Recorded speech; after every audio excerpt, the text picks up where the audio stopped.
But yeah, I mean, I think this Florida team again is dangerous because they do have balance, like you guys are saying. Their front court is better than we thought, and man, their back court they're big, they're strong, they're physical, they can get to the basket, they can score, they can do everything.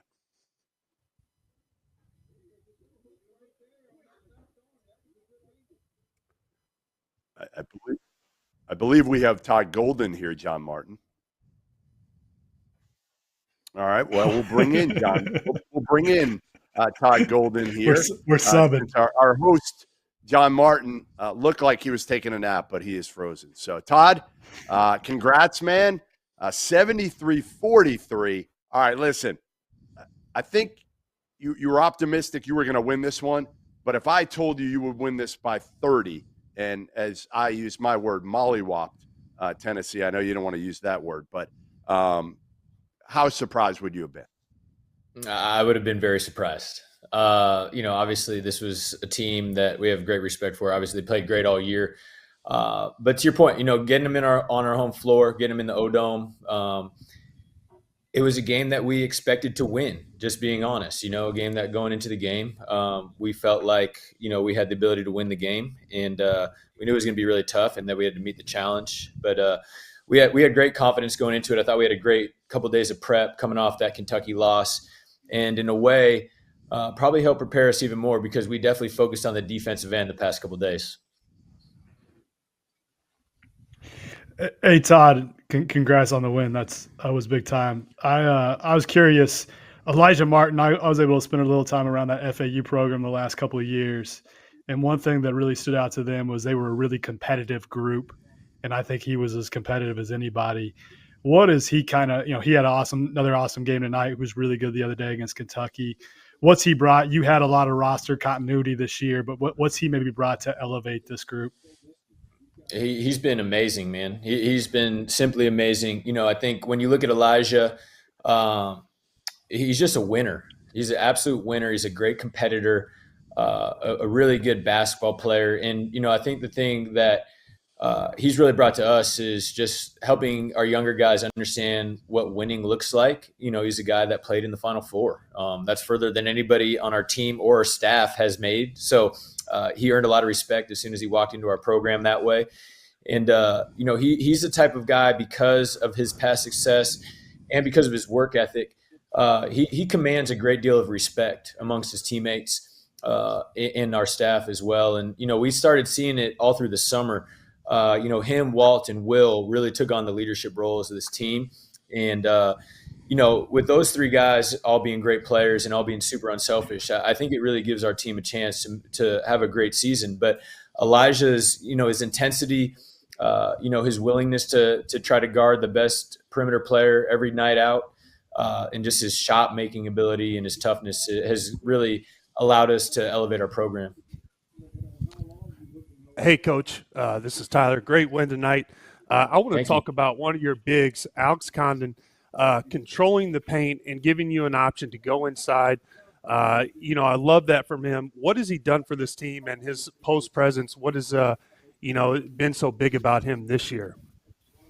Yeah, he was, he had a great year for us last year as a freshman, it was all SEC freshman team, but, was able to come off the bench and, he plays so hard. And, I think last year he really made a living kind of taking advantage of tired, first stringers or, backups that he was just better than. And, our depth really showed up. But obviously this year we don't have Tyrese Samuel anymore. Obviously Micah is redshirting with an injury.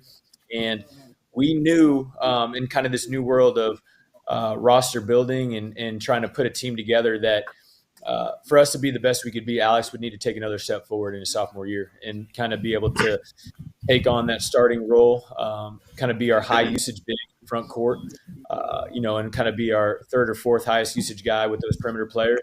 And he's just done a great job, all year that way. And he hasn't been perfect, but he's super competitive. He's super physical. And, I thought his low post scoring tonight was really important. Obviously we controlled the game from start to finish, but in moments, when their pressure was bothering us, we were able to throw it in there. And just his ability to score one-on-one in the post was pretty defeating for our opponent tonight. Hey Todd, it's John. Nice to meet you, man. We haven't had the pleasure, so it's nice to meet you. And congrats on the win. I wanna throw this stat at you because I think it says a lot about your team. Florida basketball is the first team to allow one top 10 opponent to score 100 points and then hold another to 45 or fewer in the same season since 1997. That stat courtesy of Jared Burson. And by the way, you did it in 4 days. You did it in basically the same week. I know you didn't get the result that you wanted against a very good Kentucky team in a tough environment, but as a coach, how does it make you feel when you show in the span of 4 days we can do this in a lot of different ways?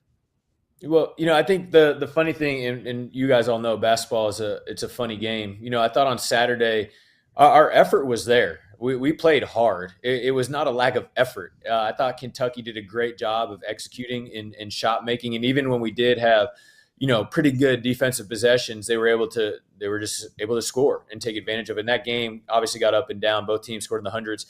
And like we talked about earlier, we really emphasize the importance of guarding these guys tonight because Tennessee, I would equate to kind of like a run first football team where if you can kind of get a good lead on them, it's going to be hard for them to work their way back in the game. Usually they get on top of you and they just suffocate you and don't give you any hope or any life. And, I thought getting off to that 9-0 start was huge, kind of setting the tone. And let's be honest, man, they missed some looks tonight. They were 4 for 29.